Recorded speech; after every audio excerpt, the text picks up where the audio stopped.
This is WVTM 13. Breaking news is happening right now. Stranded along Highway 280. Some people had to call in the professionals earlier today between Lakeshore Drive and Cherokee Road. The good news, it was just a few cars that you see out there and no one was hurt during the process. And here's a nice shot of a neighborhood in Vestavia Hills. All is calm and mild, a good dusting of powder. And check out these two people having a little fun in the snow at Princeton Hospital in Birmingham. It's not very often that we get the opportunity to make some snow angels here in Alabama, so why not? How about this? Here's a shot out of Irondale from above, Sky 13, showing the snow on the ground. Some drivers actually braving the roads to take it a little bit slow. And I-20 among the many roads in the area that are more than a little slushy today. There were plenty of drivers out here taking it extra slow to avoid any issues. Also with Sky 13 in the airs today, this is what it looked like close to Red Mountain Expressway and Highway 280. Now we have team coverage across central Alabama. First, let's head over to Chief Meteorologist Jason Simpson. The snow is done, but now it's time to watch out for a freeze. Right. The next few days for us will be back and forth, up and down between the low 30s and the low 40s. Back edge of this storm system is on top of us now, but the clouds, they go all the way back out toward the Arbuckle Mountains of southeastern Oklahoma, long way out to our west. So I don't see the sky clearing all that much in the next 24 hours, and that will pose some problems because it's still pretty wet out there. And where it's not wet, it's slushy, and where it's not just slushy, it's just straight up icy. Even though the precipitation is ending, there still could be some drizzle, some light rain, and then over the next few hours, it gets cold enough again that some of that light rain could turn over to some freezing drizzle or even some snow flurries. So we still have alert weather up for tonight into tomorrow morning. Lingering slush still there. With temperatures dipping into the 20s and 30s early in the morning, it's going to freeze harder. And then travel, of course, will be difficult to impossible in those areas that have been hardest hit today. That's mainly, say, from around Oak Mountain in Shelby County, northward through Jefferson County, up toward Coleman, Aniata, Gadsden, over to Jasper, Hamilton, and up toward Winfield, as well as Double Springs. So that's where the greatest impact will be, and then points north of there. These are current temperatures. Aniata back down to 32, Coleman's 32, Alabaster's at 35, Tuscaloosa's at 35. A lot of wet roads that will start to get icier again early tomorrow morning. 32 at 3 a.m., about 30 at 7 a.m., low chance of some snow flurries. It'll feel like it's in the 20s with a west-northwest wind around 5 to 15. So there's where your greatest impact is. Think Oak Mountain, Chelsea in Shelby County through Jefferson, St. Clair, Calhoun, northern Talladega County, Walker, Fayette, north to Hamilton, to Russellville, and then certainly up toward Huntsville and High Top, Scottsboro, Fort Payne. I would do my best not to travel on any of the mountains in northeast Alabama in the next 24 hours. Here are your low temps. Early tomorrow morning in the upper 20s and low 30s. Where it's in the 20s, it freezes harder. Tomorrow afternoon, depending on how much sun we can get to break through the clouds, mid-30s. That's about it. We'll update you on a hard freeze coming up on Sunday, and then look ahead into a very small warming trend next week coming up. Jarvis? Alrighty, Jason, thanks. Now, Coleman County was one of the hardest hit spots in our viewing area. WVTM 13's Lisa Crane is there now live. Lisa, how's it looking? Well, I think it looks cold. I mean, it definitely is cold, but I think just looking at the scene here, it's just looked like this all day. You can see all the snow here still left on the ground, and the skies are just gray. So you can just almost feel the temperature by looking at the television set here. Now, we had some minor power outages here, according to the EMA director. Nothing major, though. That was because of some trees and limbs down.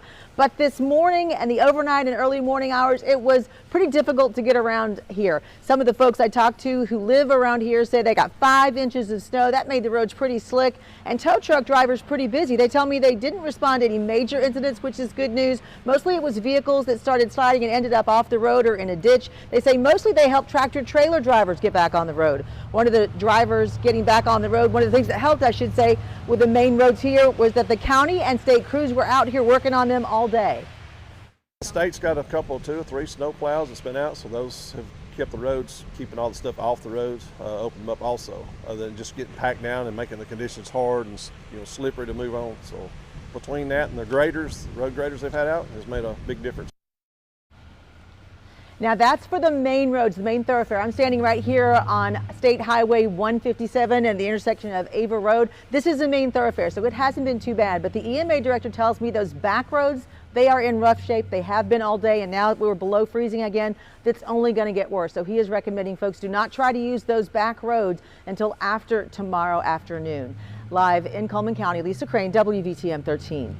Lisa, now to Gadsden, where there was a lot of snow as well. And that's where we find WVTM 13 Zoe Blair. Zoe, I see the sun has set there and the sleep's still coming down. Yeah, Jarvis, it's actually rain right now. We've been here since about 10 o'clock today, I would say, and it has been raining pretty much all day, which is creating this slush on the ground. I was telling you about it earlier. It's almost like when you get to the bottom of a snow cone, you know, it's like that icy, watery mixture. And that has been, like you've heard from Jason and you've heard from Lisa Crane, you know, this has been the biggest worry all day is now that the sun's going down, it's getting cold and these roads can refreeze. Now, I spoke to the EMA director here in Etowah County earlier. He said that they haven't had any major power outages, but they are continuing to monitor the conditions here on the road. They've been working for about 20 hours now. They've been in that office since 9 o'clock last night, ready to handle these things when they happen. He says the roadways were the biggest concern this morning. Many of the county roads were covered in ice and they were nearly impossible to drive on. The big message all week, and especially this morning here and across central Alabama, has been to stay off these roadways. It seems like most people listened. We haven't seen much traffic here in Gadsden. Here in Etowah County, a lot of the county roads were actually impassable. That's not the case everywhere, though. We've been told several crashes happened this morning close to 7 a.m. along I-59, but there haven't been that many since then, since this rain started to come down and create this slushy mixture, kind of melting that ice. Now, the rain made some of these roads a little safer, but as we enter this evening, the roads start to refreeze. He's echoing the earlier statements and telling everyone who can to please stay off these roadways. You know, everything that's left on the roads right now is going to be frozen, you know, once that temperature drops this evening. So we're expecting another update from National Weather Service. So we'll have a better timeline about when that, you know, that transition from slush to ice will happen. We're advising people to stay home, stay off the roads if you don't need to get out. Now, if you do have to hit the roadways, I know some people are essential workers, you know, if you have to hit the roadways, they are making it safer for you to do so. We've seen some snow plows and there's some salt on the ground. I don't know how well you can see it. It's kind of black mixing in with this slush here, but they've been trying to make it safer for you to hit the roads if you have to. But like I said, if you can, please stay home. Live in Gadsden, Zoe Blair, WVTM 13. Well, road conditions slowly improved in Jefferson County as the snow day evolved. But fears are now turning to black ice overnight. WVTM 13's John Papke is live in Vestavia Hills for us. John, what have you... All right, actually, we're going to go to him in just a moment, but we're going to get out to our Bryce Oslin. He's been out in the elements all day as well. Bryce, what are you seeing right now? Yeah, I'm in Gardendale right now, and it is covered with snow, but people I spoke with say that they're using this opportunity to come out and play. Now, riding in Gardendale, most gas stations, restaurants, grocery stores, they're empty, but the football field at the Bill Noble Rec Center is not. People say that they don't get snow often, so they're taking this opportunity to enjoy it. We all used to play sports in high school. We're all graduated but him over there. So we're just, you know, got off of work today, figured we'd come out here and have some fun, you know. It's we all played sports. We played sports growing up all together. That's actually how most of us met. So, you know, it's cool to just come out here and, you know, do what you love and something you never get to do it, you know, environment. You know, you never get to do it in snow. So why not come out here and, you know, have some fun. Yeah, they say they hope to inspire younger generations to come out and play. Live in Gardendale, Bryce Oslin, WVTM 13. All righty, we do want to circle back now to John Papke to talk about those road conditions right here in Jefferson County. Well, yeah, we are actually on Highway 31 at the top here at Shades Mountain Road. And earlier, actually, there was a barricade in the road that the city had put there, but ALDOT came by about 30 minutes ago and removed it, I guess, deeming the downhill portion of the road passable at this point. So it's safe to go up and down Highway 31 here at Shades Crest Road in Vestavia. Now, this morning, a major tractor-trailer wreck wreaked havoc on I-20 near Chula Vista. That's in St. Clair County. Traffic came to a halt in both directions for much of the morning. Things started to clear up as we were packing up around 11:30. On our way back, we saw that most of the back roads there in St. Clair County were pretty safe. We even spotted a snow plow clearing some of the snow off the road, a few vehicles ahead of us. Not far from there, we found a family getting creative as the snow turned to slush. The Leonard Collins actually pulled his kids on a sled around the yard with a four-wheeler. Daughter Melanie Sue set her alarm for 5 a.m. to get a first glimpse at the fresh blanket of snow. What's the most fun about it? Probably like the stuff with the sledding and stuff. And you don't have to go to school. Right. No, pretty much. Yay! Is today the perfect snow day? Mm-hmm. It is. Now, as you can see, the fog has settled in since our last live shot at 4. It's kind of moved in the last 30 minutes, and the mist is still pretty heavy. We've been seeing that since we arrived here several hours ago. The rain has not stopped. Now, I talked to Jefferson County EMA, and they pretty much gave me the same advice they've given to all of our other crews, that while the conditions have improved since this morning, you can see that behind me here, that this road will likely ice over, or several sections will ice over once the temperature drops below freezing tonight. And they're urging everybody, if they do have to get out tomorrow morning, try to wait until 10 a.m. Live in Vestavia Hills, John Papke, WVTM 13. And as John said, we have a lot of slushy roads out there, so that's still going to be a big concern overnight. Yeah, now the sun has gone down pretty much, and we want to get out to WVTM 13's Gladys Bautista. She's live in Storm Command for us. Where are you riding through right now, Gladys?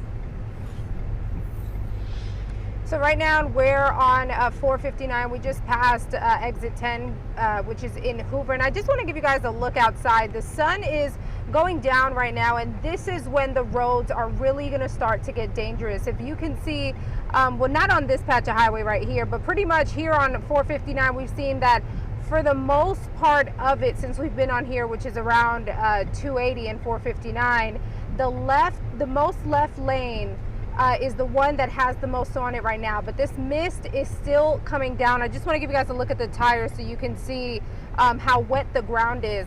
This is why driving tonight is going to be really dangerous, is because of all this water that is on the ground. These temperatures, as Jason has been mentioning, as Taylor has been mentioning, are going to go below freezing, which is going to cause a lot of slick spots and a lot of black ice. There are still a lot of trucks on this road right now, so obviously not as many as you would see on a typical Friday night. But just to give you guys another look outside, there are still people on the road. But going into tonight, if you do not have to leave your house, the best decision to make is to just stay home. These roads are going to be really unpredictable when you think about that ice freezing over, that water freezing over, causing the black ice. You're not going to be able to tell what part of the ground is slick or not. Just to give you guys another look at the ground, and it's still misting outside, so this road is wet. We're on the interstate right now, and you can see we have somebody here in the left hand side. That's probably the lane that has the most snow, the most slush right now. So especially if you do plan on coming out, which again, nobody is recommending right now because of how dangerous these roads are going to be, the left hand lane is one to be just mindful of if you do plan on venturing out, because it seems like that has been the lane that hasn't really been cleared so far today. So again, you know, I would just adhere to the warnings that people are putting out. Don't go out if you don't have to, because the conditions of these roads are expected to deteriorate over the next few hours.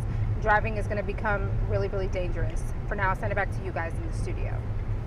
Gladys, thanks. Yeah, of course, we've all been saying the same thing, right? Stay off the roads if you can. The interstate's looking okay, still wet. And again, when temperatures go down, could have a lot of freezing spots. Earlier today, a lot of the towns declared a lot of their roads impassable. While this red is indicating that is still the case, some roads, especially the side roads, may still be reopened at this point, but filled with slush and still really difficult to be able to navigate and get through. So those spots will be especially difficult. This is a St. Clair County. We're seeing this area on I-20 westbound got icy earlier today, and that's still the case, really slowing things down in that area today. An accident 459 right near exit 19 where we hit or intersect with Highway 280. I want to give you a wider view here. We see this is the spot. It's really hard to see, but we have first responders there on Highway 280 pulled off to the side where that minor accident is, but just wanted to give you a view of the Birmingham metro area. Of course, you see the slush on the roads. That's what's going to be the trouble spots and that will melt when the temperatures drop later on today. Having some trouble with that graphic, but of course we'll give you more updates. So look outside a little bit later on. Sherry? All right, Brittany, make sure that you have the WVTM 13 app, because there you can check how the winter weather impacted us across central Alabama, county by county. And while you're there, make sure that you sign up for weather alerts. That way that you're ready for whatever comes your way before it gets to your community. Well, folks.